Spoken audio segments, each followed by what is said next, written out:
পাইথনে মাঝে মাঝে আমাদেরকে দুইটা লিস্ট কম্বাইন করতে হয়।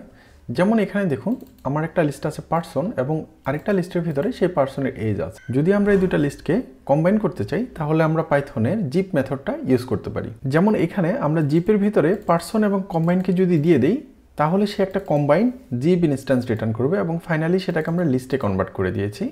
সো এখন যদি আমরা কোডটাকে রান করি তাহলে আমরা দেখতে পাচ্ছি পার্সন থেকে প্রথম আইটেমটা নিয়েছে এবং এজ থেকে প্রথম আইটেমটা নিয়ে একটি টাপল ক্রিয়েট করেছে। সেমভাবে এখান থেকে দ্বিতীয় আইটেম, এখান থেকে দ্বিতীয় আইটেম নিয়ে আরেকটা টাপল ক্রিয়েট করেছে এবং ফাইনালি আমরা যেহেতু লিস্টে কনভার্ট করেছি সো এটা লিস্ট হয়ে গেছে। আমরা চাইলে এই দুইটা লিস্টকে একসাথে লুপ করেও দেখতে পারি। সো তার জন্য আমাদেরকে যেটা করতে হবে, অ্যাজ লাইক কম্বাইনের মতো জিপের ভিতরে আমরা দুইটা লিস্টকে দিয়ে দিব এবং তার ভিতর থেকে দুইটা ভ্যালুকে অ্যাক্সেস করব। সো আমরা যদি এখন আমাদের কোডটা রান করি তাহলে আমরা দেখতে পাচ্ছি Alice is 25 years old, Bob is 30 years old and Charlie is 35 years old.